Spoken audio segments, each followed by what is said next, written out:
Hello, good morning, India.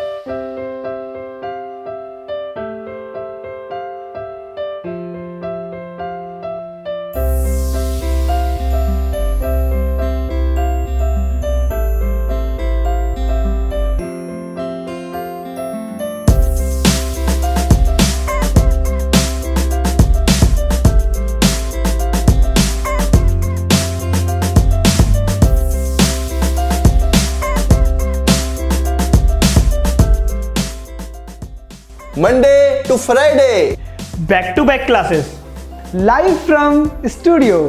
आज ही subscribe करें वाईफाई स्टडी चैनल को। Good evening guys, welcome to India's number 1 education wifi study changing the way of learning. Now is the part of Unacademy. मैं विवेक पांडे, स्वागत है आपका RRB जे की classes में। आज दिन है शुक्रवार, आज का दिन है मॉक टेस्ट का। जैसे लास्ट 2 वीक से हम लोगों ने यहाँ पे मॉक टेस्ट चल रहा है। मॉक टेस्ट 1 हो चुका है, मॉक टेस्ट 2 हो चुका है।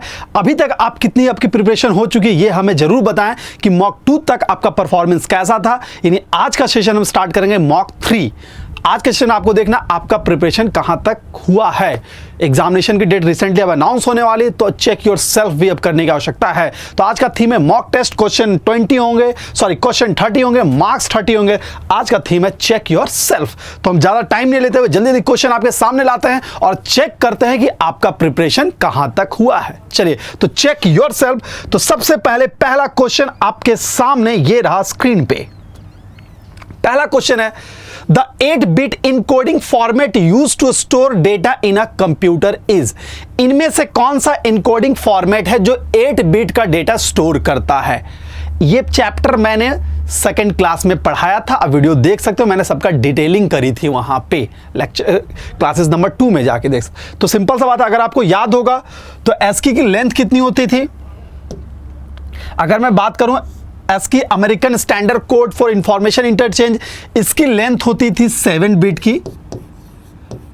ठीक है, अगर आपको याद होगा UTF 4 होता था, UTF होता यूनिकोड ट्रांसफॉर्मेशन फॉर्मेट। अगर UTF 8 है तो 8 बिट का होगा, UTF 16 है तो 16 बिट का होगा। BCD की लेंथ होती थी 4 बिट और आपको याद होगा एपिक की लेंथ होती थी 8 बिट। तो क्वेश्चन मेरा क्या पूछ रहा है, क्वेश्चन मेरा हमसे यह पूछा गया है the 8-bit encoding format use to store data in a computer is. इनमें से कौन सा इनकोडिंग मेथड है जो 8-bit डेटा स्टोर करता है। तो सिंपल सा बात, ये वैल्यू आपको याद रखना होगा। सिंपल सा बात है, इससे क्वेश्चन बनता ही बनता है। तो वैल्यू आप मेमोराइज कर लो। ASCII कोड का 7 बिट होता है। हाँ, एक पॉइंट और याद रखिएगा, ASCII कोड का 2 पार्ट होता है। एक होता है स्टैंडर्ड पार्ट, एक स्टैंडर्ड पार्ट होता है और एक एक्सटेंडेड पार्ट होता है। ठीक है, स्टैंडर्ड का 7 बिट ही होता है, मोस्टली यही ज्यादा एग्जाम में आता है, और एक्सटेंडेड जो आया वो आपका 8 बिट होता है। चूंकि इस क्वेश्चन में मेरा एपिक डे दिया हुआ था, इसलिए आंसर मेरा होगा ऑप्शन नंबर 2। तो सिंपल सा इजी क्वेश्चन, 1 नंबर आपके खाते में। यानी द 8-bit इनकोडिंग मेथड क्या यूज करता है, तो आपका ऑप्शन नंबर बी यूज करता है। आई थिंक क्लियर हो गया होगा। फुल फॉर्म आप देख सकते हैं, ASCII American standard code for information interchange, epic day extended binary coded decimal interchange code, UTF Unicode transformation format और BCD बाइनरी कोडेड डेसिमल। ये आप चेक भी कर सकते हैं गाइस। तो ये क्वेश्चन नंबर 1 आपका क्लियर हो चुका है। इसी टाइप से क्वेश्चंस एग्जामिनेशन में आने हैं। क्वेश्चन नंबर 2 एड्रेसिंग मोड से है। जब मैंने एड्रेसिंग मोड पढ़ाया था उसका वीडियो आप देख सकते हो, वहां पे ये क्वेश्चन लिखा हुआ है। सिंपल सा इंस्ट्रक्शन क्या बोल रहा है, ऐड कोई मेथड है #45R1 डज। ये इंस्ट्रक्शन क्या कह रहा है। ठीक है, आपको यह समझना है कि यह इंस्ट्रक्शन क्या कहना चाह रहा है। आप सिंपल सा अगर आते हैं इस पॉइंट पे, तो ऐड क्या है, एक मेथड है। हैश क्या, किसी एड्रेस को डिनोट करता है। आपको पता है रजिस्टर्ड हैश किसी को एड्रेस को अगर डिनोट करना तो हैश के थ्रू हम लोग करते थे, एड्रेस का पार्ट। और R1 किसी रजिस्टर का नाम हो गया। चलिए अब हम मैच करते हैं ऑप्शन पे। Add the value of 45 to the address of R1 and store 45 in the address. चलिए सही चल रहा है अभी तक। add 45 to the value of R1, add 45 to the value of R1, जी नहीं, and store it R1, जी नहीं। Find the memory location 45 and adds that a content of that of R1। क्या इस मेमोरी लोकेशन को find करना है, उसके content से add करना है? जी नहीं। इन्हें सिंपल सा बात है, ये इंस्ट्रक्शन क्या कह रहा है, तो ये कह रहा है option number 1, add the value of 45, add the value of 45 to the address. Simple सा आप देखिएगा, मैं इसको थोड़ा सा इरेज कर देता हूं। आप अगर यहां समझ सकते हैं तो चीजों को समझिए, थोड़ा जो बोल रहा है वही हमें देखना है।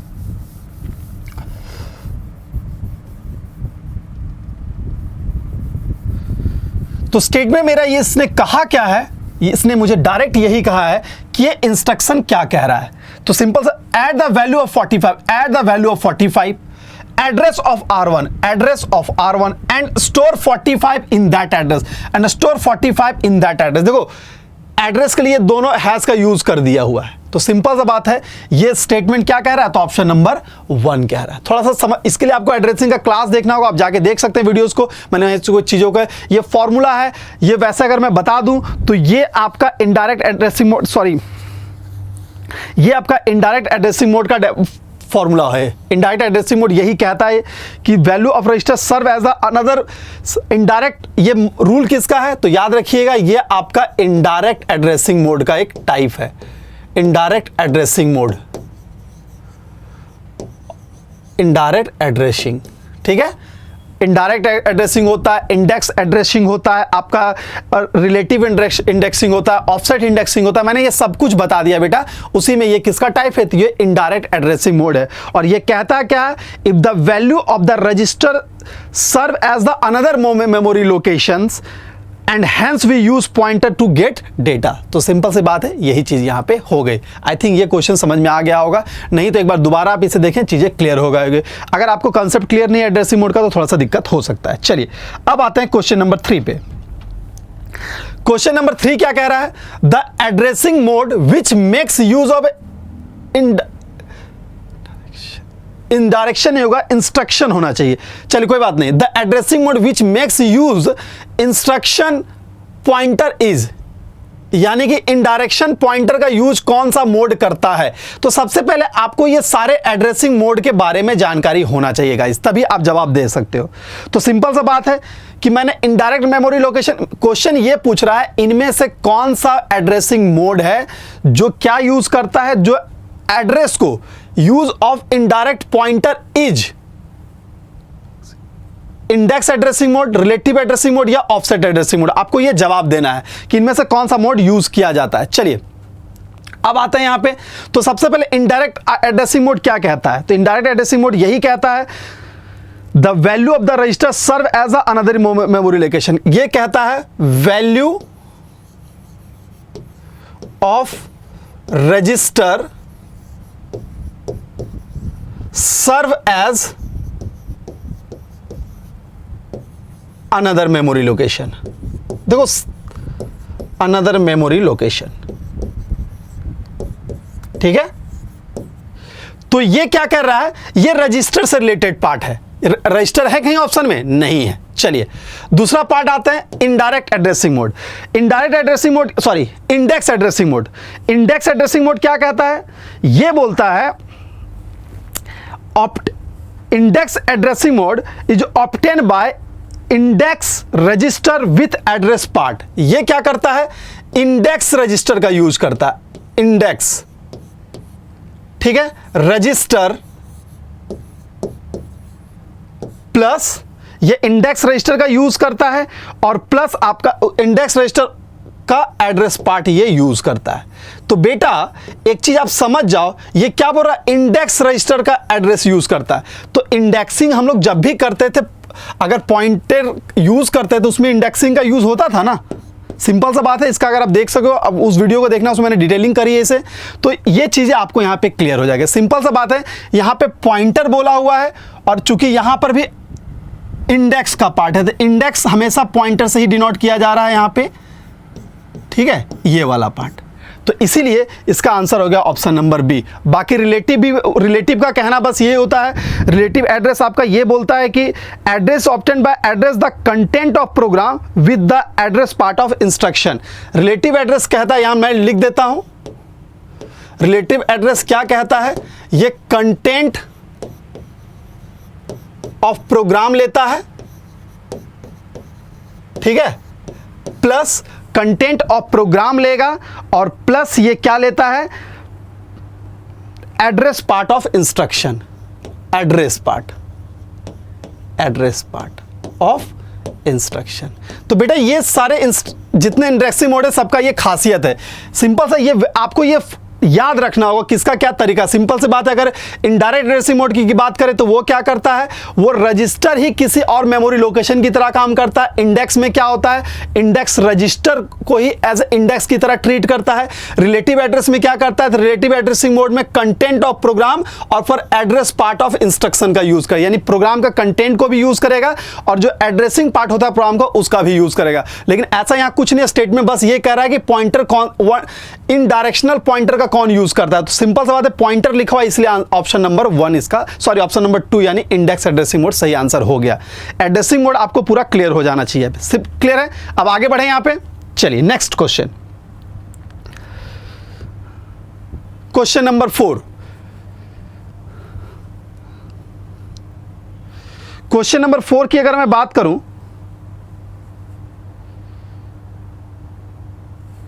तो क्वेश्चन नंबर 4 क्या कह रहा है कि the addressing mode where you direct specify the operand value, इनमें से कौन सा है जो operand, addressing mode where you direct specify operand value, operand value का यूज हम लोग कौन करता है, तो ऑपरेंड वैल्यू का यूज इसमें इमीडिएट, डायरेक्ट, डेफिनिट या रिलेटिव करेगा। जल्दी से इसका आंसर दीजिए।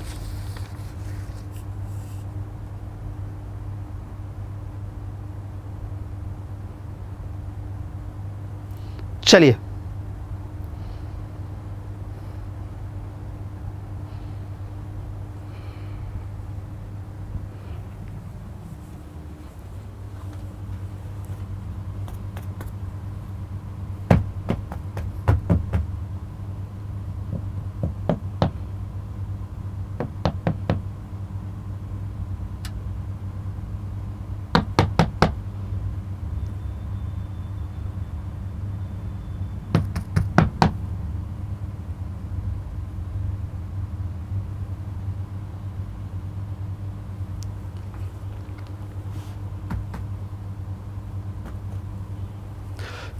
तो इसमें डायरेक्ट ऑपरेंड वैल्यू का यूज कौन करता है वो हम देख लेते हैं। तो इसका सही आंसर है आपका 4 का इमीडिएट एड्रेसिंग मोड ही आपका जो डायरेक्ट एड्रेसिंग मोड का यूज करता है, इमीडिएट। चलिए अब आगे बढ़ते हैं। How many two input and और gate required to realise y equal to CD plus EF। Simple सा बात है, इस बुलियन एक्सप्रेशन में CD प्लस EF और प्लस G, इसमें से कितना एंड है और कितना और है, ये पॉइंट आपको यहां पे समझना होगा। इसमें कितने एंड और कितने और का यूज किया गया गाइस, तो ये चीज आप समझते हैं। एंड का मतलब क्या होता है, मल्टीप्लिकेशन, और का मतलब क्या होता है, तो एडिशन। सिंपल सा बात है, एंड का मतलब मल्टीप्लिकेशन और का मतलब एडिशन, ये पॉइंट। या अब देखो इसमें मल्टीप्लिकेशन कहाँ यूज है, एक यहाँ है और एक यहाँ है, यानी 2, और एडिशन कितना यूज है, तो एक यहाँ यूज है और एक यहाँ यूज है, यानी 2 और 2। आंसर क्या होगा, option number A is the right answer. कोई कंफ्यूजन नहीं, पूछा गया था कितना एंड और कितना और, तो एंड यहाँ है और यहाँ पे, तो इसका ये हो गया ऑप्शन नंबर ए। कोई कंफ्यूजन नहीं यहाँ पे। अब आगे बढ़ते हैं, next question. A full adder logic circuit will have, a full adder logic circuit में क्या होता है ये आपको यहां पे जवाब देना है। फुल एडर में क्या यूज किया जाता है गाइस, चलिए। तो आपको याद रखना होगा कि फुल एडर में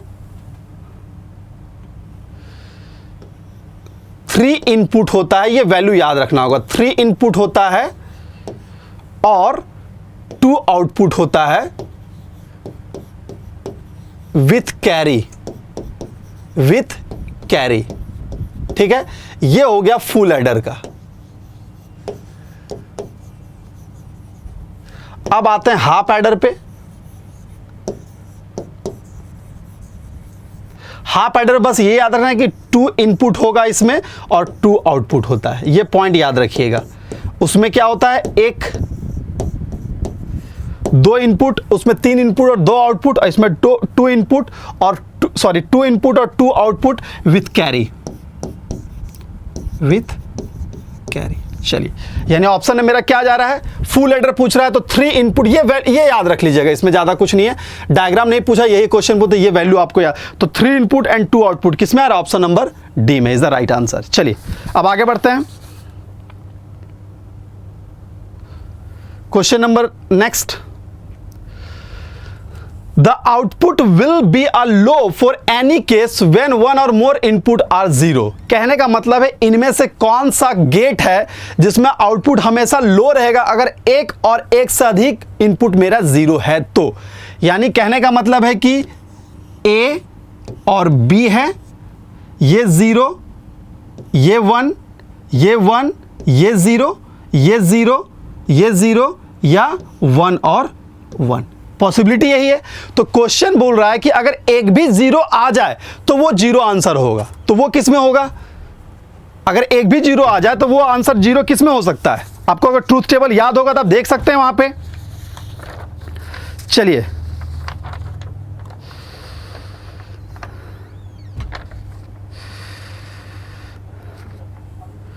तो नेक्स्ट अगर मैं देखा हूं यहां पे तो एंड, आपको लॉजिक गेट ट्रूथ टेबल का याद होगा, उसमें देख सकते हैं। जल्दी से बताइए किसमें होता है जिसमें एटलीस्ट 1 भी अगर जीरो रहेगा तो आंसर मेरा जीरो ही होगा। जल्दी से इसका आंसर दे दीजिए। दोनों का मैं टेबल बनाता हूं, A डॉट B का भी बना देता हूं, यानी कि एंड का भी और A प्लस B का भी, आपको चीजें याद हो जाएगी। A डॉट B क्या बोलता है, यानी मल्टीप्लीकेशन है, 0 इंटू 0 0 0 0 1, और ये 0 1 1 0 1 0 0 0 1 1 1। तो सिंपल सा बात है, स्टेटमेंट क्या बोल रहा है, व्हेन 1 और मोर इनपुट आर जीरो, जिसमें एक और एक से अधिक इनपुट जीरो है। तो देख लो, विल बी लो कहने का मतलब जीरो हो गया। तो देखते हैं कौन सा कंडीशन मैच कर रहा है, एंड में या और में। तो जाहिर सी बात है बेटा, ये मेरा किस में मैच कर रहा है, तो ये मेरा एंड में, ये एंड गेट है ना, सिंपल सा देख लो, ये जीरो आ रहा है, एक भी जीरो मिल रहा है तो जीरो हो रहा है, तो आंसर मेरा क्या हो गया, option number C, and gate. कोई कंफ्यूजन नहीं होना चाहिए। क्वेश्चन पूछा था output will be low, that mean zero for any case when 1 और मोर इनपुट आर जीरो, यानी एक और एक से अधिक भी जीरो हो सकता है। तो वो किस में हो सकता है, तो सिर्फ एंड गेट में हो सकता है, और में वो नहीं हो सकता है। ठीक है, तो क्लियर है, कोई कंफ्यूजन नहीं यहां पे। चलिए आगे बढ़ते हैं।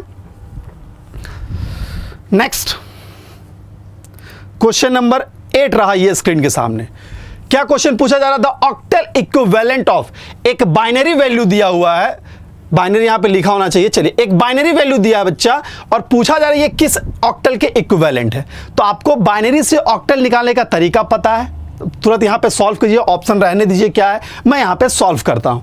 1 1 0 0 1 0 1, ठीक है, डॉट 0 0 1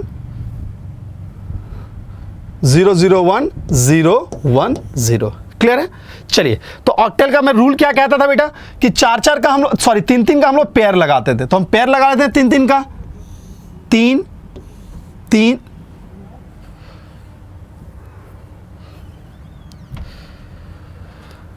चलिए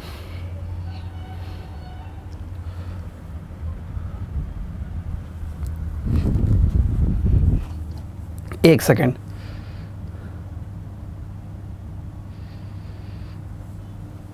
थोड़ा सा पेयरिंग में, हाँ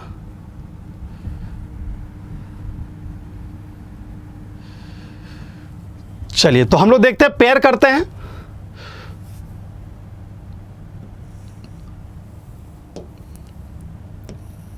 एक पेयर, 2 पेयर और ये 3 पेयर। सिंपल सा बात है, आंसर मेरा 3 डिजिट में आने वाला है, क्लियर है। अब इधर भी हम पेयर कर लेते हैं, तो पेयर क्या आ रहा है मेरा, हाँ, लेकिन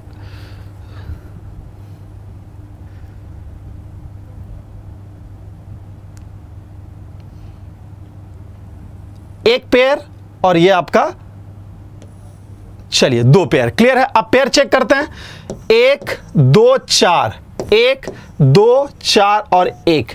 अब देखो इससे क्या निकल रहा है, तो इससे 1 निकल रहा है, इससे क्या, ये दोनों कैंसिल, तो ये 4 निकल रहा है, इससे क्या, तो 4 और 1 5 निकल रहा है, डॉट क्योंकि ये कैंसिल हो जाएगा ना यहाँ पे। अब यहाँ देखो ये दोनों कैंसिल, तो क्या निकल रहा है, तो 1 निकल रहा है। 0 1 0 ये क्या निकल रहा है, तो ये आपका 2 निकल रहा है, यानी 145.12। आप देख सकते हो पहली क्लास में मैंने कन्वर्जन, आप देखिए ऑप्शन नंबर कहाँ आ रहा है मेरा, 145.12, ऑप्शन नंबर बी आ रहा है, इज द राइट आंसर। तरीका बस यही है कि हमको पेयरिंग करके चलनी है। यहाँ पे बस आपको इधर से लेके, चलिए पेयरिंग हो गया, बस यही काम यहाँ पे बचा हुआ है। आई थिंक क्लियर हो गया। सेम काम यहाँ पे भी मैंने पेयरिंग करी, ये पेयर यहाँ 1 आ रहा है और वहाँ से 2 आ रहा है, तो 1 2, इसको भी 1 2 4 तरीका बता दिए थे आपको कि 1 2 4 और 1 2 4 का हम लोग पेयर, या तो हम बोल सकते हैं 4 2 1 भी बोल सकते थे, ये से हम पेयर करते हैं, वहाँ पे कोई कन्फ्यूज़न नहीं होना चाहिए। चलिए आगे बढ़ते हैं।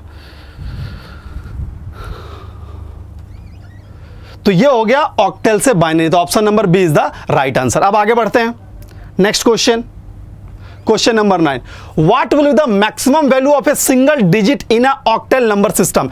एक ऑक्टेल नंबर सिस्टम में सबसे बड़ा वैल्यू क्या आ सकता है, तो ऑक्टेल सिंपल सा बात है, ऑक्टेल का वैल्यू क्या होता है, 0 से 7 हो सकता है, यानी कि 0 1 2 3 4 5 6 और 7। तो सबसे बड़ा वैल्यू क्या आ रहा है, तो सबसे बड़ा वैल्यू आपका 7 आ रहा है, यानी ऑप्शन नंबर क्या हो गया, बी। क्वेश्चन यही पूछा था, what will be the maximum value, तो ये है आपका मैक्सिमम यानी कि लार्जेस्ट वैल्यू। चलिए ठीक है, ऑक्टेल से बाइनरी कन्वर्जन जितना मैंने फर्स्ट क्लास में सब बता दिया, एक बार उसको वीडियो को देख लेना, सारी चीजें एक बार क्लियर हो जाएगी अगर उस क्वेश्चन में कोई डाउट रहा हो तो। चलिए, तो ये है question, what could be the maximum value of a single digit in a octal number system. एक ऑक्टेल नंबर में सबसे मैक्सिमम वैल्यू क्या हो सकता है, तो चूंकि हमें रेंज आपको याद रखना होगा, याद रखिएगा, अगर बाइनरी है तो उसका रेंज होता है 0 से 1, ठीक है, इसका सबसे मैक्सिमम वैल्यू 1 ही हो सकता है। ऑक्टेल है तो ऑक्टेल का होता है 0 से 7, इसका मैक्सिमम वैल्यू 7 हो सकता है। अगर डेसिमल है तो डेसिमल का 0 से 9 होता है, इसका मैक्सिमम वैल्यू 9 हो सकता है। और हेक्साडेसिमल है तो इसका 0 से f होता है, f इसका मैक्सिमम हो गया। चलिए, तो ये वैल्यू आपको याद रखना होगा, मैंने पहली क्लास में सारा बता दिया था। चलिए, कोई कंफ्यूजन नहीं यहां पर। अब आगे बढ़ें, ये रहा क्वेश्चन नंबर 10 आपके सामने। ये क्वेश्चन तो बड़ा, हाँ, ऑक्टेल ही दिया हुआ है और ये किस नंबर के इक्विवेलेंट है, यानी डेसिमल। सिंपल सा बात है, ऑक्टेल टू डेसिमल मेरे को कन्वर्ट करने के लिए बोल रहा है। 22 is the octal number. Question एक बार देख सकते हैं दोबारा, convert this octal number into its corresponding decimal number. इनमें से कौन सा इस डेसिमल नंबर के इक्विवेलेंट होगा। चलिए, आपको जिस जिस चैप्टर में कंफ्यूजन, आप कमेंट बॉक्स में लिख देना, सर इस चैप्टर का कंफ्यूजन है, मैं उसे फिर रिकॉल करवा दूंगा, ठीक है, क्योंकि मैंने पूरा क्लास 1 से लेकर क्लास 42 तक के सबके क्लास का टॉपिक को मर्ज करके मैंने टेस्ट सीरीज बनाई यहाँ पे। तो कोई टॉपिक कंफ्यूजन है तो आप बता देना, मैं उसको वहां पे रिकॉल करूंगा। चलिए, तो ये था आपका ऑक्टेल टू क्या लाना है हमें, तो डेसिमल में लाना है, ठीक है। आप उसमें देखना, मैं तरीका बता दिया है। सबसे पहले मैं इसे बाइनरी में कन्वर्ट करता हूं। तरीका क्या है, सबसे पहले बाइनरी, तो 2 की बाइनरी, स्टेप 1 क्या होगा, पहले ऑक्टेल से हम बाइनरी कन्वर्ट करेंगे, ठीक है। चलिए, 2 और 2, तरीका क्या है, जितने डिजिट होते हैं उतना 1 2 4 हम लिखते थे, यानी 1 2 4 1 2 4, खत्म कहानी। लाना क्या है, 2, तो सिर्फ 2 का ऐड होगा, ये दोनों 0 हो जाएगा। यहां भी 2 के नीचे 1 होगा, ये दोनों 0 हो जाएगा। तो ये आपका बाइनरी वैल्यू आ गया, ठीक है। अब मेरे को, यानी फाइनल मेरा बाइनरी आ गया। अब मेरे को क्या करना है, अब बाइनरी से आप इसे डेसिमल में कन्वर्ट कर दीजिए, ठीक है। तो डिजिट मेरा क्या आया है, मैं लिख देता हूं यहां पे 0 1 0 0 1 0, कोई दिक्कत नहीं। यहां पे कन्वर्ट करो, 1 2 4 8 16 और 32। ये तरीका मैंने पहले बता दिया था कैसे किया जाता है। करने का तरीका बस ये है कि 1 से स्टार्ट करके डबल करते जाना, जितने डिजिट वहां रहता है। कब, जब मेरे को decimal to binary to decimal करना होता है। अब सिंपल सा बात है, वही स्टेप यहां पे भी हम काम करेंगे। जितने 0 वहां हटा दीजिए। 0 कहां है, यहां से 0 हट गया, ये भी 0 यहां से गायब, ये भी जीरो यहाँ से गायब और ये भी जीरो यहाँ से गायब। अब रेस्ट जितने रह गए उसको आप ऐड कर दो, यानी कि 16 और प्लस 2 में रह गया था, यानी आपको ऐड कर देना है 16 प्लस 2, यानी टोटल कितना हो गया 18। ठीक है, यानी जो 1 वाले जो जिसके हेड पे 0 रहता है वो काउंटिंग नहीं होती है, जिसके हेड पे 1 होता है उसकी काउंटिंग होती है। तो सर आप देखो 16 और 2 ही रह गया है, तो दोनों को मैं ऐड करूंगा तो मेरे को क्या मिल रहा है 18 मिल रहा है। दैट मींस ऑप्शन कहीं 18, हाँ option number B is the right answer. कोई कंफ्यूजन नहीं, ये तरीका था किसका, ऑक्टल से डेसिमल कन्वर्ट करने का। ठीक है, एक कन्वर्जन का क्वेश्चन आना ही आना एग्जाम में, ये हमेशा याद रखिएगा, एग्जाम में क्वेश्चन आना ही आना, हर तरह के एग्जाम में कन्वर्जन आता है। वो 10 नंबर के क्वेश्चन आएंगे उसमें भी एक रहेगा, तो एक फिक्स है इससे क्वेश्चन आना, इसलिए इसको आप अच्छे से समझ लीजिएगा। यहाँ पे कन्वर्जन आ सकता है, कॉम्प्लीमेंट आता है, ये डेसिमल कन्वर्जन आता है। तो ये सारी चीजें फर्स्ट 2 दिन की वीडियोस आप देख लो, सारी चीजें वहां पे क्लियर हो जाएगी। ठीक है, आगे बढ़ते हैं। तो ये था क्वेश्चन नंबर 10। अब आते हैं क्वेश्चन नंबर 11 की ओर। क्वेश्चन नंबर 11 क्या हुआ था, one's complement of this number.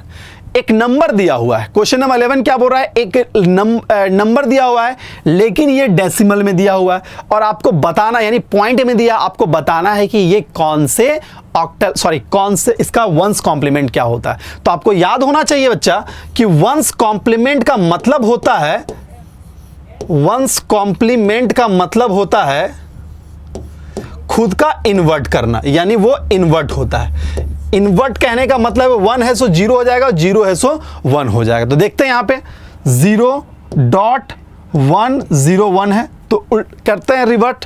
तो 1 का रिवर्ट, 0 का रिवर्ट 1 होगा, 1 का रिवर्ट 0 होगा, 0 का रिवर्ट 1 होगा और 1 का रिवर्ट 0 होगा। तो ये मेरा रहा आंसर 1.010। अब देखते हैं ऑप्शन नंबर कहां मेरा मैच कर रहा है, यानी option number A is the right answer. याद रखिएगा, वंस कॉम्प्लीमेंट खुद का इन्वर्ट होता है और टूस कॉम्प्लीमेंट वो खुद को ऐड करता है। ये टूस कॉम्प्लीमेंट का क्वेश्चन मैंने मॉक टेस्ट 2 में कर दिया है, मॉक टेस्ट 2 का वीडियो एक बार आप देख सकते हो। चलिए, वो सारी चीजें ही मैं यहाँ करवा रहा हूँ, वही सारे टॉपिक से मैंने यहाँ पे क्वेश्चन एक्सट्रैक्ट करा है जो मैंने क्लासेस में पढ़ा दिया है। तो आप सारे क्लास एक बार दोबारा देखो ताकि सारे क्वेश्चन सॉल्व हो जाए। हम आपसे अब 30 आउट ऑफ 30 की उम्मीद करते हैं ताकि एग्जामिनेशन में कोई पंगा ना हो। चलिए, क्वेश्चन नंबर 11 हो चुका है, अब आते हैं क्वेश्चन नंबर 12 की ओर। तो question which of the following, अब आ गया ऑपरेटिंग सिस्टम का चैप्टर। आपसे क्वेश्चन में यह पूछा जा रहा है, इनमें से कौन सा शेड्यूलिंग एल्गोरिदम है जो प्रिमिटिव है और कुछ ऐसा है जो नॉन प्रिमिटिव है। चलिए, तो आप जल्दी से बता सकते हैं इसमें प्रिमिटिव और नॉन प्रिमिटिव कौन कौन है। नॉन प्रिमिटिव पूछा जा रहा है। चलिए,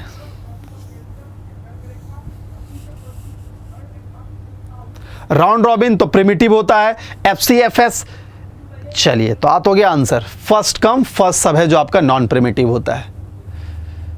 ये भी आपका प्रिमिटिव, याद रखिएगा, सिंपल से मैं बताता हूं प्रिमिटिव में कौन कौन आता है, प्रिमिटिव और नॉन प्रिमिटिव। ये दोनों मैंने शेड्यूलिंग क्लास में मैंने पूरा डिटेल में इसका एल्गोरिदम के साथ समझाया, आप देख सकते हो उसे। तो आपको याद रखना प्रिमिटिव और नॉन प्रिमिटिव में क्या क्या आता है। तो राउंड रॉबिन आ जाता है, SJF आ जाता है यानी सॉर्टेड जॉब फर्स्ट आ जाता है, और क्या आता है तो SJF वैसे 2 तरह का होता है, एक प्रिमिटिव नॉन प्रिमिटिव, तो यहाँ नॉन प्रिमिटिव आ जाएगा। और उसका प्रियोरिटी वाला भी आ जाता है, प्रियोरिटी नॉन प्रिमिटिव, और नॉन प्रिमिटिव में आपका FCFS आ गया। ठीक है, उसके बाद SRTF sorted SJTF sorted job RTF sorted remaining time first, SRTF sorted remaining time first. तो ये सारा इसमें आ जाता है। तो ये दोनों आप देख सकते हैं, शेड्यूलिंग का क्लास में मैंने डिटेल पढ़ा दिया, अगर भूल गए होगे तो इसका आंसर क्या हो गया, FCFS हो गया। ठीक है, कोई कंफ्यूजन नहीं। तो ये आपको एक क्वेश्चन प्रिमिटिव से हर 2014 का एग्जाम में पूछा गया, 15 में। तो ये प्रिमिटिव नॉन प्रिमिटिव कंसेप्ट पूरा क्लियर रखिएगा। आपको कोई डाउट है तो मेरे कमेंट बॉक्स में कीजिए, मैं आपको वहां पे जवाब दूंगा। मैक्सिमम बहुत बच्चों का कमेंट आया है, मैंने उससे रिप्लाई किया है कि सर आप क्या क्या डाउट था। तो बेसिक मैक्सिमम बच्चों ने वहां पे अपने एग्जाम से रिलेटेड क्वेरी करी, तो ठीक है, किसी भी तरह का क्वेरी आप करो, मैं वहां पे आपको जवाब दूंगा जरूर। चलिए आगे बढ़ते हैं। Next question, which of the following statement are true, इनमें से कौन सा स्टेटमेंट ट्रू है। ये गेट लेवल का क्वेश्चन है बेटा, बता देता हूं। Sorted remaining the first scheduling any cause starvation, preemptive scheduling में cause starvation, round robin is better than FCFS in terms of response time. जी ने, यानी हाँ, राउंड रॉबिन टाइम भी सही है, sorted remaining time first scheduling, yes पहले वो शेड्यूलिंग करता है जिसके लिए स्टारवेशन आता है, बिल्कुल सही है। Preemptive scheduling make cause starvation, बिल्कुल सही। प्रिमिटिव का ही एग्जांपल वहां पे मैंने बताया था कि ऐसा एसटीएफ प्रिमिटिव का एग्जांपल था यहां पे। तो ये दोनों आंसर तो एक साथ ही मिल गया। चलिए, और थर्ड तो राइट होता ही है, तो यानी कि कौन सा आंसर सही है? तो आपका ऑप्शन दिया है तीनों, यस ऑप्शन नंबर डी। ये तीनों का डेफिनेशन ही है गाइस। सॉर्टेड रिमेनिंग फर्स्ट है, sorted remaining time first scheduling में काउज स्टारवेशन, बिल्कुल सही है। स्टारवेशन किस में आता है? तो प्रिमिटिव में ही आता है, ये पॉइंट याद रखिएगा, प्रिमिटिव में ही स्टारवेशन आता है। स्टारवेशन ये मैंने वहां पे बताया भी था, आप देख सकते हो। चलिए, तो प्रिमिटिव नॉन प्रिमिटिव क्लियर हो गया ऑप्शन नंबर डी। और थर्ड ऑप्शन तो क्लिस्टर क्लियर है, round robin is better than FCFS in terms of response time. जी नहीं, राउंड रॉबिन से रिस्पॉन्स टाइम, सॉरी हाँ यस, राउंड रॉबिन का रिस्पांस टाइम सबसे अधिक होता है क्योंकि ये क्वांटम बेस्ड काम करता है, यानी हर प्रोसेस को ये रिस्पांस करता है इंस्टेंट ही। ऐसा नहीं कि जब तक ये खत्म हो जाएगा उसके बाद, ये आप देख सकते हैं मैंने वहां पे एल्गोरिथम भी करी थी यहाँ पे। तो सिंपल सा बात है, रिस्पांस टाइम जो होता है राउंड रॉबिन का बेस्ट होता है कंपेयर टू किसका? तो कंपेयर टू आपका एफसीएफएस का, यानी option number D is the right answer. तो प्रिमिटिव में स्टारवेशन होता है और आपको पता है कि सॉर्टेड जॉब फर्स्ट है वो प्रिमिटिव का ही एग्जांपल है, तो कोई कंफ्यूजन यहां पे नहीं होना चाहिए। चलिए जल्दी से आगे बढ़ते हैं, जोश कम नहीं करना है। अब कौन सा क्वेश्चन आ गया भाई? क्वेश्चन ये पूछ दिया गया, इनमें से कौन विच of the following schedule algorithm gives minimum average waiting time? सबसे मिनिमम एवरेज वेटिंग टाइम किसका होता है? ये आप याद रख लो, कैलकुलेट करने की जरूरत नहीं है, एसजेएफ का होता है। ये याद रख लो इसको, बस यही कहूंगा, मिनिमम इसी का होता है। मिनिमम कैलकुलेट करना सबका, वैसे एल्गोरिथम मैंने सबका कैलकुलेशन का तरीका बता दिया है। सबसे कम जो एवरेज टाइम होता है वो एसजेएफ का होता है, मिनिमम वेटिंग टाइम। चलिए, आई थिंक ये चीज क्लियर हो गया होगा। सिंपल से ये पॉइंट याद रखिएगा, एग्जाम में ये पूछा जाता है, ठीक है। तो सबसे कम शेड्यूलिंग टाइम किसका होता है? तो ये रखिए एसजेएफ का। एफसीएफ यानी फर्स्ट कम फर्स्ट सबका नहीं होता है, राउंड रॉबिन का नहीं होता क्योंकि वो क्वांटम वाइज करता है। तो हर सिंपल सा बात है, फर्स्ट कम फर्स्ट सब में क्या हो जाता है, जो प्रायोरिटी जरूरी है उसको हो सकता है कि ज्यादा समय भी लगे, लेकिन वो क्या करेगा, जो पहले मिलेगा उसी को एग्जीक्यूट कर देता है। यानी हो सकता है कि जो प्रोसेस 2 उसको ज़्यादा वेट करना पड़े, यानी इसमें वेटिंग टाइम ज़्यादा होता है। Round robin exactly quantum wise काम करता है, यानी कि हर प्रोसेस इसमें क्यू में फंसा रहता है, कोई प्रोसेस इंस्टेंट कंप्लीट नहीं हो जाता है। तो इसलिए यहाँ पे आपका कौन सा हो गया? राउंड रॉबिन में होगा। प्रियोरिटी तो जैसी प्रियोरिटी दी होती है उस पर होता है, तो सिंपल सा एसजे पे होता है, सबसे शॉर्टेड जॉब को सेलेक्ट करता है। तो इसके कारण क्या होता है कि वेटिंग अगले प्रोसेस को कम करना पड़ता है। इसलिए अब ये पूरी डिटेलिंग मैंने वैसे वहाँ पे शेड्यूलिंग एल्गोरिथम में बता दी थी, तो इसलिए याद रखिएगा मिनिमम एवरेज वेटिंग टाइम होता है किसका? तो एसजेएफ का होता है, शॉर्टेड जॉब फर्स्ट का होता है। आई थिंक क्लियर हो गया होगा। चलिए नेक्स्ट, अब एक आ गया, consider the set of 4। 4 set दिया हुआ है, वेरी गुड। अराइवल टाइम दिया हुआ और बर्स्ट टाइम दिया हुआ है। आपसे पूछा गया what will the waiting time of P3। Question मैंने ये पढ़ाया भी है क्लास में, आप देख सकते हो। कुछ क्या है पहला क्लू, एक सेकेंड, एक क्वेश्चन में इसमें गड़बड़ ये क्या हुआ है, ये एफसीएफएस है, scheduling algorithm. FCFS scheduling algorithm है, शेड्यूलिंग एल्गोरिथम। चलिए, अगर ये शेड्यूलिंग एल्गोरिथम एफसीएफएस है तो P3 का वेटिंग टाइम क्या होगा? तो मैंने इसका तरीका बता दिया, फॉर्मूला भी बता दिया था, आप देख सकते हैं वहां पे। मैं यहां पे बनाता हूं, तो सिंपल सा बात है, मैं इसका गैंट चार्ट बना के भी काम कर सकता हूं। तो इसका मैं अगर गैंट चार्ट बनाऊं, तो क्योंकि एवरेज नहीं पूछा है तो सबकी निकालने की जरूरत नहीं है, आप गैंट चार्ट के थ्रू वेटिंग टाइम निकाल सकते हो, ठीक है। चलिए, P1 का अराइवल टाइम चलिए 0 है और वो कंप्लीट कब हो रहा है? 22 में कंप्लीट हो रहा है, ठीक है। ये P1 हो गया, P1।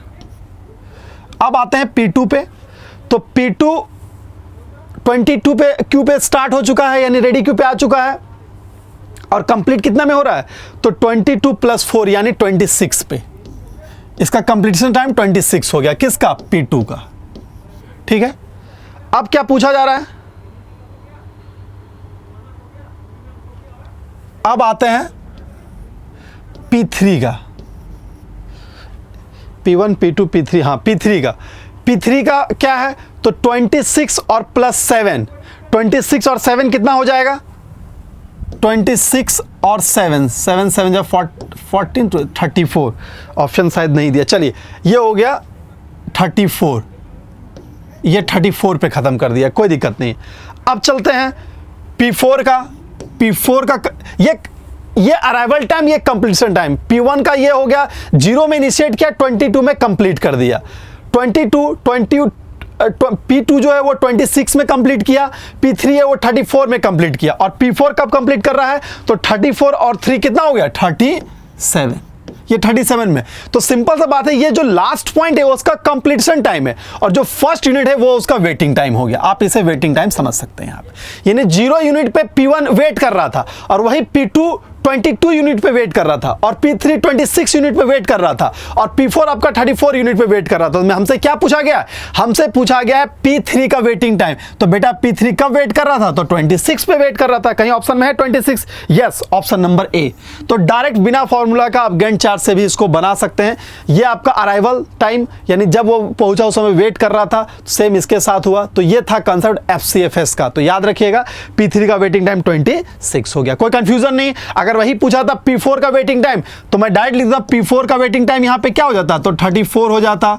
अगर पूछता P2 का, तो P2 का 22 हो जाता।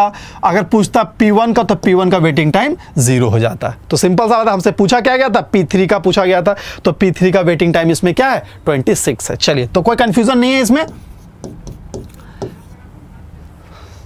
चलिए आगे बढ़ते हैं।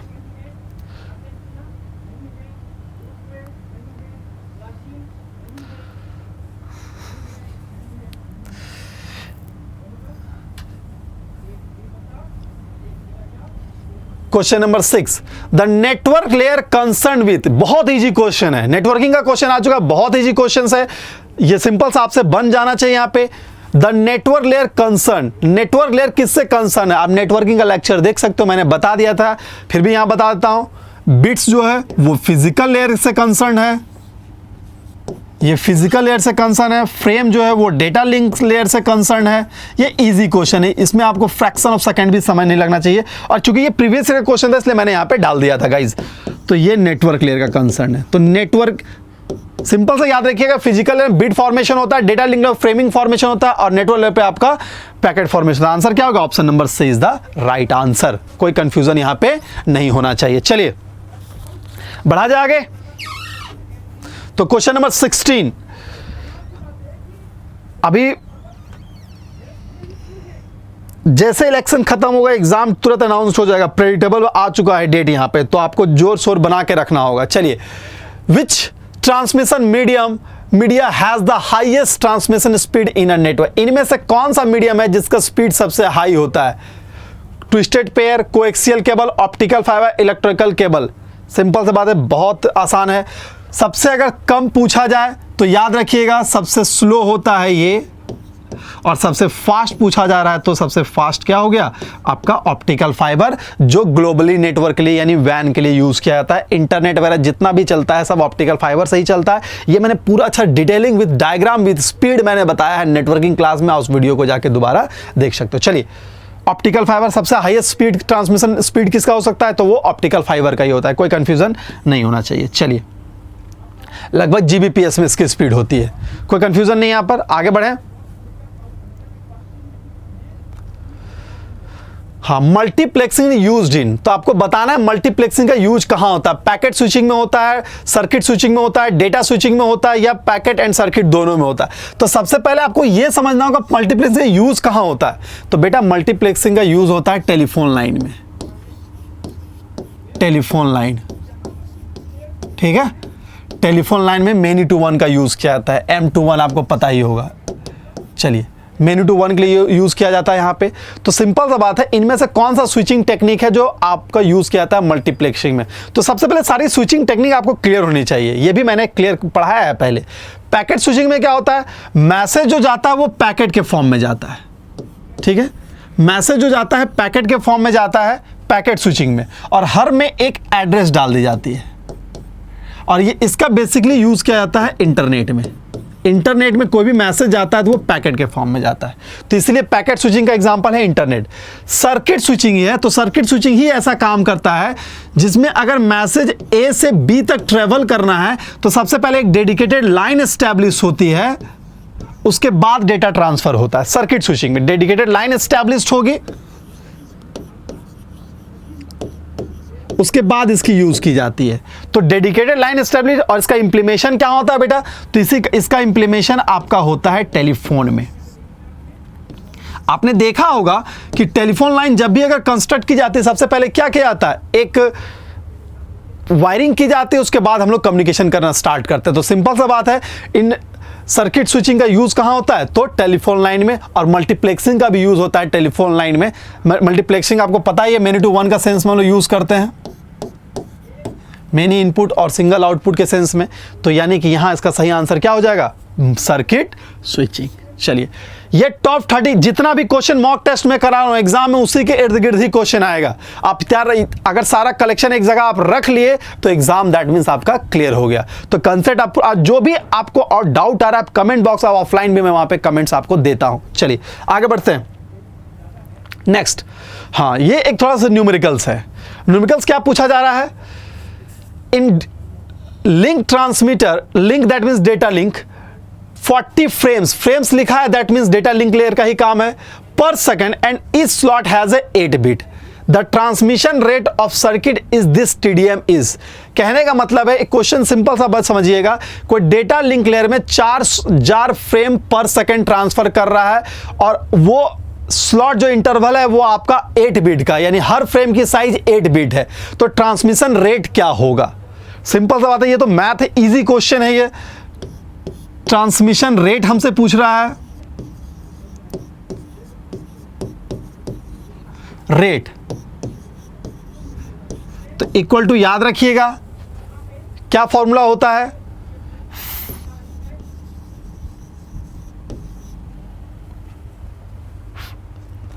Frame transmitting into frame into slot interval. ये फ्रेम कितने में जा रहा है,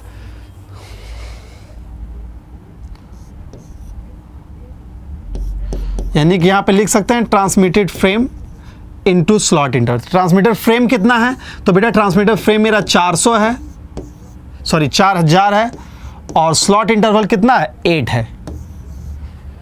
तो कितना होगा, 8 4 जा 32, 1000 है तो 1000 लग जाएगा, और 32 किसी में है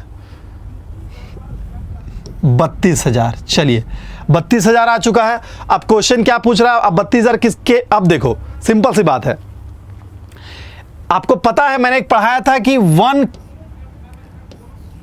1000 बाइट इक्वल टू 1 KB होता है, ठीक है। तो उसी तरह 32,000 है, तो 32,000 किसका, सिंपल सा आंसर, ऑप्शन बहुत आसान दिया हुआ है, 32 KB, ठीक है। ये आपका वहां पे मैंने रूल बता दिया था, कन्वर्जन का थोड़ा सा इतना सेंस लगाना होगा, यानी आंसर क्या होगा आपका 32 kbps के स्पीड से। यानी कि कोई भी डेटा लिंक लेयर में 400 फ्रेम है और जिसका स्लॉट 8 बाइट का दिया हुआ 32 kbps का स्पीड यूज करता है। सिंपल, जितना भी हम लोग डेटा ट्रांसफर करते हैं 2G 3G 4G का, उस जगह पे इसी का यूज किया जाता है, TDM that means time division multiplication. आगे बढ़ते हैं, यहां पे क्वेश्चन नंबर 19 हो गया। अब आते हैं क्वेश्चन नंबर 20 की ओर। क्वेश्चन नंबर 20 क्या कर रहा है, ये क्वेश्चन पूछ रहा है, for a 10 Mbps ethernet link, ethernet that means physical layer, if the length of the packet is 32 bit, the transmission delay. Simple सा बात है, फॉर ए लिंक का लेंथ कितना दिया हुआ है, 10 Mbps, यानी स्पीड, ट्रांसमिशन स्पीड, ये Mbps है दैट मीन स्पीड है, ये ट्रांसमिशन स्पीड दिया हुआ है कितना, transmission speed equal to 10 Mbps, ठीक है। और लेंथ कितना दिया हुआ है, 32 bit, length of the packet 32 bit, ठीक है। क्या पूछ रहा है? तो हमसे पूछा ट्रांसमिशन डिले। तो याद रखिएगा ट्रांसमिशन डिले क्या होता है, formula transmission delay equal to length by transmission rate.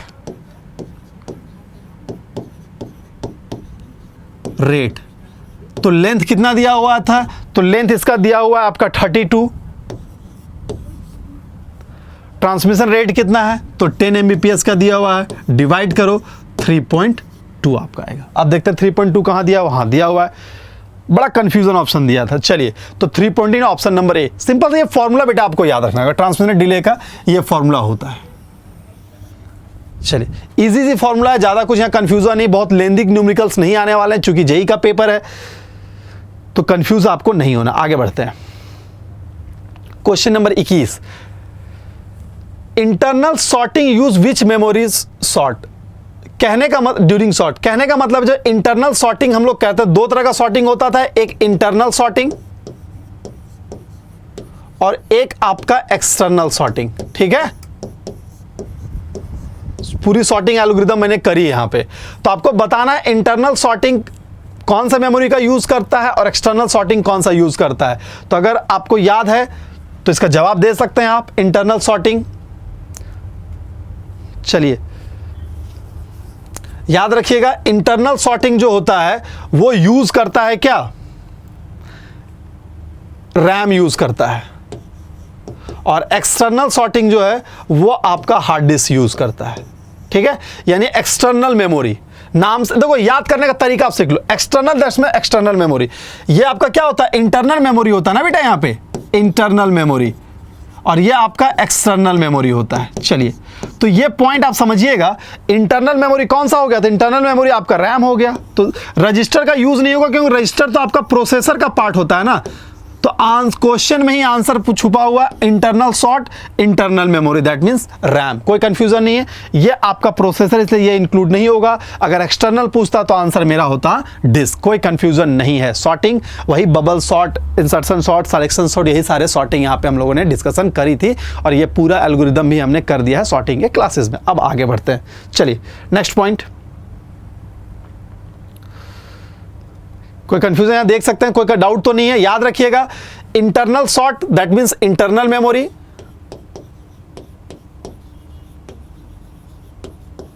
External sort that means external memory. Memory का टाइप हमें बताना नहीं होगा, रैम, रोम और कैचे मेमोरी इंटरनल मेमोरी होता है, एडिशनल जितना है सब आपका क्या होता है, एक्सटर्नल मेमोरी की कैटेगरीज में आता है। क्लियर है, कोई कंफ्यूजन नहीं। अब आगे बढ़ते हैं। यहां पे क्वेश्चन नंबर 21 हो चुका, अब आते हैं क्वेश्चन नंबर 22 पे।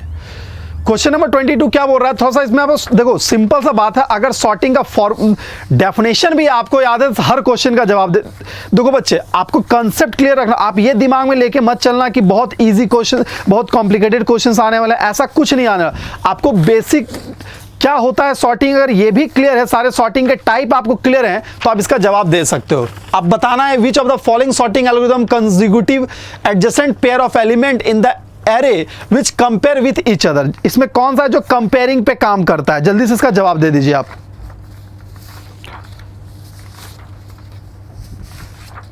चलिए ये डेफिनेशन ही है बेटा, ये डेफिनेशन ही है बबल सॉर्ट का, ये बबल सॉर्ट का डेफिनेशन ही, एक बार देख लो उस वीडियो को, मैंने वहां पे बताया था, बबल सॉर्ट का डेफिनेशन लिख दिया वहां पे। ये सिंपल सा बात है, दो तरह के तो होता है, एक कंपेयर पे काम करता है, एक डिवाइड एंड कॉन्कर पे काम करता है। दो ही तरह के तो हम लोग एल्गोरिथम्स यूज करते हैं। तो सिंपल सा बात है, ये डेफिनेशन है बबल सॉर्ट का। ये करता क्या है, तो ये बोल देता है work on compare on consecutive adjacent pair. Compare करता है दो वैल्यू को, एडजेसेंट पेयर कहने का मतलब है 2 और 4, ये दोनों को कंपेयर करता है, फिर उसको सॉर्टिंग करता है। तो ये चीज आपको मैंने पहले ही बताया, विथ एग्जांपल बताया बेटा, उसको अच्छे से देख लो। ये छोटा सा क्वेश्चन है, एग्जाम में यही क्वेश्चन आने वाला है, ये वीवीआई टाइप के क्वेश्चन है बेटा, आपको सब कुछ ये समझ में आ जाना चाहिए। तो क्वेश्चन में क्या पूछा था, ये बबल सॉर्ट का एग्जाम डेफिनेशन ही है। ये भी कंपेयर का ही काम कर, देखो इसमें लिखा हुआ है क्या, compare with the each other. Compare, bubble भी कंपेयर पे करता है, इंसर्ट भी कंपेयर पे करता है। तो लेकिन और सिलेक्शन तो डिवाइड एंड कॉन्कर पे करता है और हीप भी कंपेयर पे करता है, लेकिन फर्क क्या है, ये एडजेसेंट वैल्यू पे कंपेयर करता है और इंसर्शन क्या है, वो कंपेयर करता है लेकिन सॉर्टेड एलिमेंट को पहले साइड कर देता है। आपने देखा होगा, मैंने एल्गोरिथम में एक्सप्लेन करा है वहां पे, ये सॉर्टेड एलिमेंट को पहले साइड करता है फिर उसमें वैल्यू इंसर्ट करता है। सिलेक्शन सॉर्ट का सिंपल सा फंगा है कि वो भी डिवाइड एंड कॉन्कर पे काम करता है। इसका क्या है, डिवाइड एंड कॉन्कर पे काम करता है। अच्छे से देख लेना पूरा पे, अच्छे से वहां पे मैंने क्लियर करी यहाँ पे। और हीप सॉर्ट का काम क्या है, तो हीप सॉर्ट भी काम करता है, ये भी काम करता है कंपेयर पे ही, इसका भी काम है कंपेयर पे ही काम करना, लेकिन कैसा, सबसे पहले ये बाइनरी फॉर्म में करता है, बाइनरी सर्च का काम वहां पे यूज करता है। तो ऐसा स्टेटमेंट कुछ लिखा ही नहीं है, तो यही याद रखना, ये डेफिनेशन ही है किसका, तो ये डेफिनेशन है बबल सॉर्ट का, याद रख लो। चलो, बिना मेहनत कुछ नहीं होने वाला। और हाँ, जितने और भी ग्रुप वाले बच्चे हैं सबके लिए वो 10 नंबर का क्वेश्चन जो आ रहा है, 10 नंबर, आप देखना सिलेबस CBT2 में लिखा हुआ है 10 नंबर के क्वेश्चन, वो भी यही सब क्वेश्चन आने वाले हैं। बहुत आसान करने वाला नहीं है, कंप्यूटर एप्टीट्यूड का जो यही क्वेश्चन आने वाले हैं। तो जो CS ब्रांच वाले हैं उनका तो चलो 110 नंबर का प्रिपरेशन हो रहा है, बाकी और सब वाले का भी 10 नंबर का प्रिपरेशन हो रहा है यहाँ पे। चलिए आगे बढ़ते हैं, उसकी भी सेशन लेके आई जाएगी। चलो अब क्वेश्चन अगला क्या पूछ रहा है, in the stack data structure, question ये पूछा गया, in the stack data structure the insertion deletion operation is done in stack. Simple सा बात, स्टैक ऐसे होता था, ये स्टैक का फॉर्मूला था, ठीक है। तो आपसे ये पूछा जा रहा है कि स्टैक जो है तो इंसर्शन एंड डिलीशन किस पे होता है, इंसर्ट और डिलीट किस पे हो सकता है। तो स्टैक दैट मींस फॉर्मूला क्या कहता है, स्टैक का मतलब, स्टैक तो आपका लीफो पे काम करता है, लास्ट इन फर्स्ट आउट पे काम करता है, last in first out, in out पे काम करता है। चलिए, तो यानी कि इंसर्शन और डिलीशन जो होता है हमेशा इसका टॉप से होता है, ये पॉइंट याद रखिएगा। इन स्टैक में इंसर्शन डिलीशन हमेशा टॉप से होगा, यानी यहां से ही होगा इंसर्ट और यहां से ही होगा डिलीट, ठीक है। इसका मैकेनिज्म क्या कहता है, लीफो, और क्यू का मैकेनिज्म कहता है FIFO, first in first out. एक बात समझ लीजिए, ये लीफो और फीफो जितने डेटा स्ट्रक्चर से क्वेश्चन का आना है, एक फॉर्मूला याद रखना, ये कंफ्यूज मत होना, टेक्निकल पेपर ही है जो आपको आगे लेके चलेगा। अब अगला क्वेश्चन क्या है, देखते हैं question number 24, which of the following pointer use to the delete data in queue, इनमें से कौन सा है,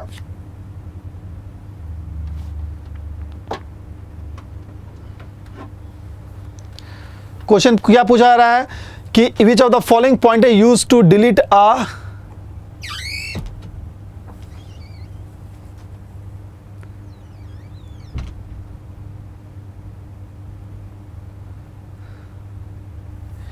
क्यू है तो फ्रंट और रियर पे ही काम होगा, तो वो हमेशा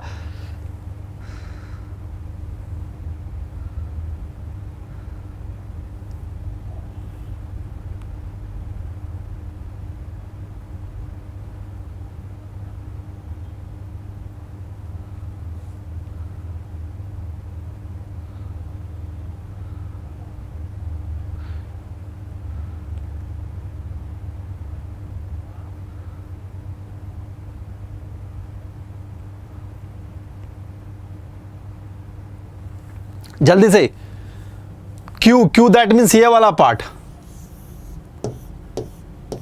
विच of the following point use to delete a data in queue, delete करने के लिए कौन सा हम लोग यूज करते हैं, तो सिंपल सा बात है, याद रखिएगा, फ्रंट और रियर का इसमें यूज होगा, इसमें तो फ्रंट है और रियर का ही यूज होगा। क्वेश्चन डिलीट करें तो डिलीट हमेशा इसमें भी फ्रंट से ही होगा। चलिए, कोई पार्ट नहीं यहां पे होना चाहिए, फ्रंट ही है जो डिलीट करने के लिए यूज किया जाता है, कोई कंफ्यूजन नहीं है। इंसर्शन जो होता है वो रियर से, देखिए याद रखिएगा, इंसर्ट जो होगा वो रियर से होगा और डिलीट जो होगा वो फ्रंट से होगा।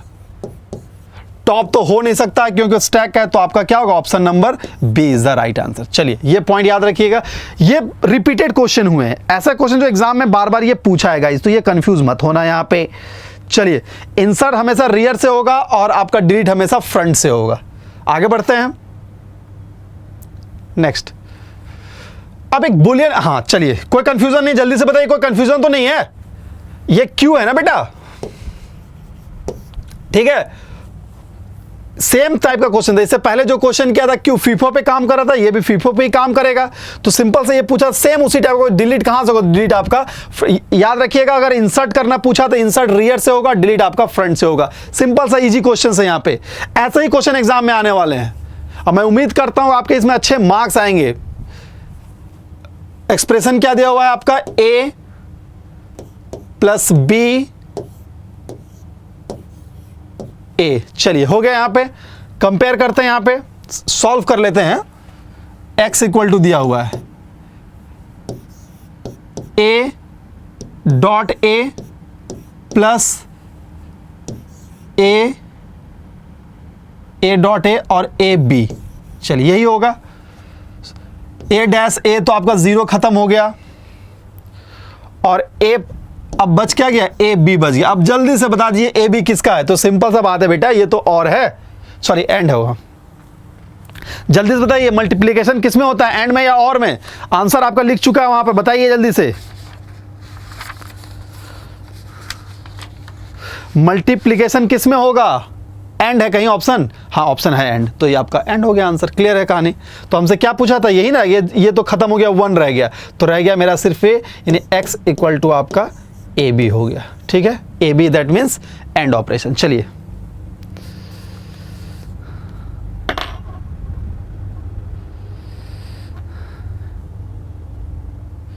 आगे बढ़ते हैं। तो क्वेश्चन नंबर 24 क्लियर है। अब आते हैं 25 पे। Which of the following Linux command is used to print the last 10 line default? इनमें से कमांड देख लो पूरा पीपीटी, फिर मैंने वहाँ पे पीडीएफ भी दे दिया था कमांड वाली क्लास में, 27 नंबर क्लास में मैंने इसे पढ़ाया था, मुझे याद भी हो गया। तो क्वेश्चन ये पूछा गया था इनमें से कौन सा कमांड जो लास्ट 10 लाइन को प्रिंट करेगा। तो वो कौन सा कमांड है, वो आपका टेल ही है जो लास्ट 10 लाइन को प्रिंट करता है। बॉटम तो होगा नहीं, इसका नाम का कमांड नहीं है। ये यूज़ किया जाता है लिस्ट ऑफ फाइल के लिए यूज़ किया जाता है, और ये चेंज डायरेक्टरी के लिए यूज़ किया जाता है। ये चेंज डायरेक्टरी के लिए यूज किया जाता है। ठीक है, तो ये पॉइंट आप याद रखिएगा। तो लास्ट यही कमांड है जो डिफॉल्ट 10 लाइन को प्रिंट कर देता है। ठीक है, डिफॉल्ट 10 लाइन बॉटम के। ठीक है, चलिए अगर मैंने कुछ लाइन, अगर मैंने यहां पे लिख दिया टेल 15 तो लास्ट का 15 ही प्रिंट करेगा, लेकिन मैं सिर्फ अगर टेल रखा है मैंने तो वहां पे सिंपल क्या करेगा, वो लास्ट का 10 लाइन को प्रिंट करके आपको दिखा देगा। चलिए, तो ये छोटा सा कमांड था। अगला error detection. Error detection in the data link achieve by, जल्दी बताओ एरर डिटेक्शन का मेथड मैंने बहुत पढ़ाया है। एरर डिटेक्शन किसके द्वारा अचीव किया जाता है, जल्दी से।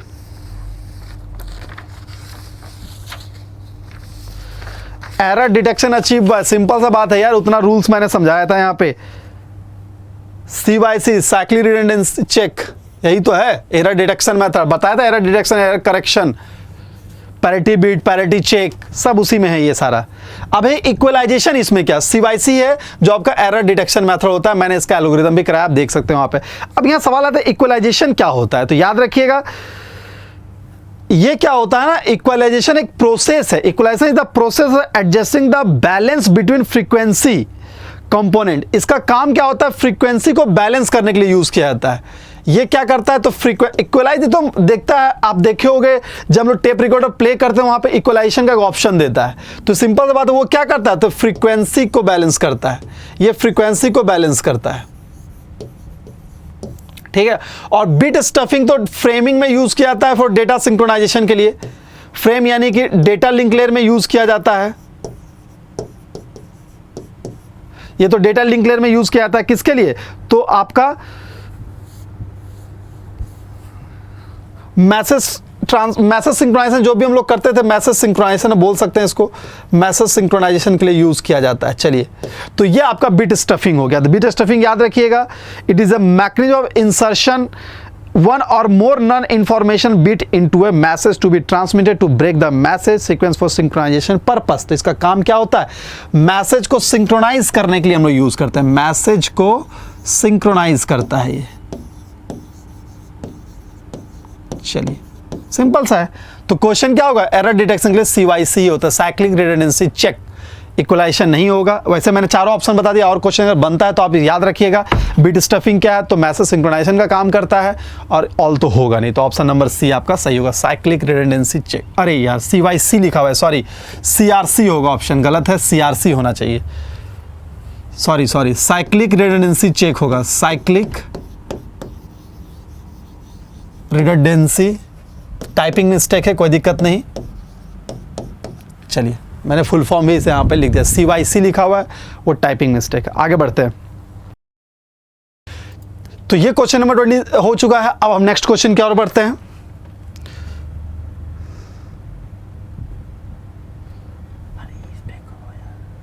चलिए नेक्स्ट क्वेश्चन की ओर बढ़ते हैं। ये रहा question. Which of the following is a property of Java, इनमें से कौन सा प्रॉपर्टी जो जावा का है? इंस्कैप्सुलेशन, इनहेरिटेंस एंड पॉलीमॉर्फिज्म। ये लास्ट ही क्लास में मैंने पढ़ाया था, ये तीनों प्रॉपर्टी है उप्स का, और ये तीनों इंप्लीमेंट किया जाता है किसमें? तो ये तीनों इंप्लीमेंट किया जाता है जावा में, यानी आंसर क्या हो जाएगा? इंस्कैप्सुलेशन भी होता है, इनहेरिटेंस भी होगा, पॉलीमॉर्फी, यानी option number D is the right answer. All सारे टूल्स हैं जो यूज किए जाते हैं किसमें? इसमें। ठीक है, नेक्स्ट क्वेश्चन, जल्दी से आगे बढ़ते हैं। Question number which of the following is a valid declaration of object of A class, इनमें से कौन सा है जो वैलिड तरीका है इसको यूज करने का? आगे बढ़ते हैं। यहाँ पे student object equal to new student, ये आप देखो लास्ट 3 डेज के हर क्लास में मैंने ऑब्जेक्ट क्रिएट करने का तरीका बताया है। तो सिंपल सा कीवर्ड उसका क्या होता है? Student object equal to new. हाँ, लेकिन यहाँ क्या तीनों में फर्क ये है, ये मेथड का यूज हम लोग यहाँ पे करते हैं, option number is the right answer. ये सिंटैक्स है, ये सिंटैक्स है किसका? तो ऑब्जेक्ट क्रिएट करने का, सिंटैक्स फॉर ऑब्जेक्ट। आगे बढ़ते हैं नेक्स्ट क्वेश्चन की ओर। तो ये आज का सबसे अंतिम क्वेश्चन, जल्दी से आगे बढ़ते हैं। ये रहा सबसे अंतिम सवाल, कौन सा? ये प्रोग्रामिंग है, जावा पे बेस्ड है एक प्रोग्रामिंग। दिख रहा है आपको? आई थिंक नीचे विजुअल, हाँ दिख रहा है। क्लास मेन, एक मैंने क्लास नाम का एक क्लास बना दिया, सॉरी क्लास के नाम से ही बना दिया। मैंने इसको रन करवाया, इसके अंदर एक वेरिएबल दिया x इक्वल टू 10, फिर लिया एक variable integer x equal to 10, system हमको प्रिंट x करना है, यानी x का वैल्यू प्रिंट करना है। आंसर क्या होगा? What will be the output? 10 होगा, 20 होगा, कंपाइल टाइम एरर या रन टाइम एरर होगा? चलिए एक छोटा सा इजी सबसे बेसिक प्रोग्राम है बेटा, इसका आंसर होगा option number C, compile time error. क्यों? Option number C, compile error देगा। ये आपका क्या देगा? कंपाइल एरर देगा। पॉइंट कोई कंफ्यूजन नहीं होना चाहिए, कंपाइल एरर देगा। क्यों? क्योंकि यहां पे एक क्लास के अंदर एक ही वेरिएबल, सिंपल सा बात है कि एक क्लास के अंदर मैंने एक वेरिएबल ये लिया, फिर दोबारा वेरिएबल, तो रूल ये कहता है कि एक क्लास में एक वेरिएबल को हम 2 बार इनिशियलाइज नहीं कर सकते। तो मैंने यहां पर एक बार ये ले लिया था, एक बार 1 टाइम और 2 टाइम ले लिया था, जो रूल के अकॉर्डिंग नहीं होता है। एक क्लास में हम ये काम हम नहीं कर सकते हैं, ठीक है? 1 टाइम ही इनिशिएट होता है, इसलिए ये रॉन्ग हो गया। दैट मीन्स ये कंपाइल फेज में एरर दे देगा, तो आंसर मेरा क्या हो जाएगा? Compiling error. रन तो करेगा नहीं क्योंकि रन के फेज में जाना ही नहीं है, तो आंसर विल बी कंपाइल। क्यों? लॉजिक याद रखिएगा, एक क्लास में एक वेरिएबल को हम एक बार ही इनिशिएट कर सकते हैं, बार बार उसको हम नहीं कर सकते। जैसे x 10 कर दिया, यहाँ 20 हम नहीं कर सकते थे। क्लियर है? तो ये था आज का टॉप 30 क्वेश्चंस। आपको आई थिंक क्लियर हो गया होगा एग्जाम में कैसे क्वेश्चन आते हैं। आप अपने स्कोर यहाँ पे जरूर से जरूर शेयर करें ताकि मैं आपको वहां पे रिवार्ड दे सकूं। तो आज के लिए बस इतना ही, बाकी हम नेक्स्ट क्लास में मिलते हैं नए टॉपिक के साथ। Bye, good luck, all the best.